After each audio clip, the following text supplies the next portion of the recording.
ہمارے چینل کے معزز دوستو، میں ہوں اظہر صدیقی اور آپ تمام دیکھنے اور سننے والوں کو السلام علیکم۔ ناظرین، آج ہم ایک نئے موضوع کے ساتھ دوبارہ حاضر ہوئے ہیں اور آپ کا ہماری ویڈیوز پسند کرنا ہمارے لیے باعث فخر ہے۔ اسی طرح ہماری ویڈیوز کو لائک کیجیے اور ہمارے چینل کو سبسکرائب کیجیے اور ہماری حوصلہ افزائی جاری رکھیے۔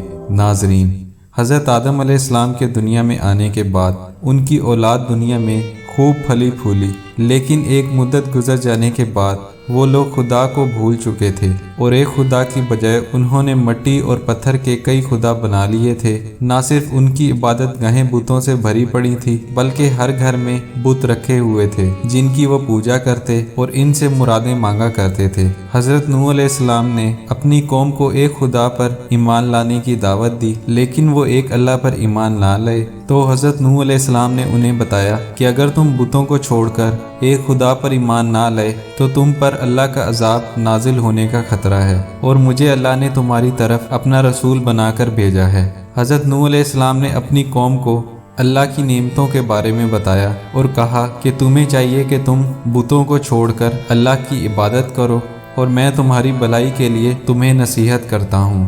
حضرت نوح علیہ السلام نے 950 سال تک اپنی قوم میں تبلیغ کی کہ وہ خدا کی عبادت کریں، مگر ان پر کوئی اثر نہ ہوا۔ صرف چند لوگ تھے جو ایمان لے آئے۔ اپنی قوم کی یہ نافرمانی دیکھ کر حضرت نوح علیہ السلام نے اپنے رب کو پکارا کہ اے اللہ، میں تو اس قوم سے تنگ آ گیا ہوں، اب تو ہی ان کو کوئی سبق سکھا۔ اللہ تعالیٰ نے حضرت نوح علیہ السلام کو حکم دیا کہ ایک کشتی بنائیں، اور یہ بھی حکم دیا کہ اب کسی کی سفارش نہ کرنا، اب ان پر ضرور عذاب نازل ہو کر رہے گا۔ حضرت نوح علیہ السلام خدا کے حکم کے مطابق کشتی بنانے میں لگ گئے۔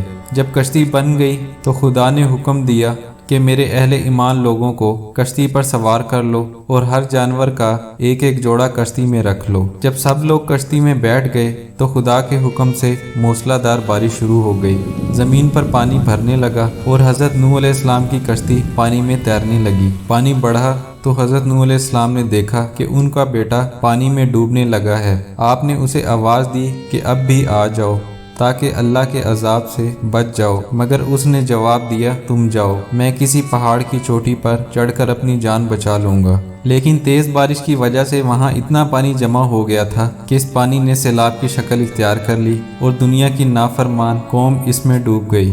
حضرت نوح علیہ السلام نے اپنی کشتی پہاڑ کی چوٹی پر جوڑ دی اور وہیں ٹھہر گئے۔ اب خدا کے حکم سے سیلاب تھم گیا اور زمین نے سارا پانی اپنے اندر جذب کر لیا، اور خدا نے حضرت نوح علیہ السلام کو حکم دیا کہ کشتی سے اتر جائیں، اور جو لوگ مجھ پر ایمان لائے ہیں ان پر میری رحمتیں اور برکتیں نازل ہوں گی۔ اس طوفان میں دنیا کے تمام لوگ ہی فنا ہو گئے تھے، صرف چند لوگ ہی زندہ بچے تھے۔ اس لیے حضرت نوح علیہ السلام کو آدم ثانی کہا جاتا ہے۔ ان کی اولاد اس وقت بھی دنیا میں آباد ہے۔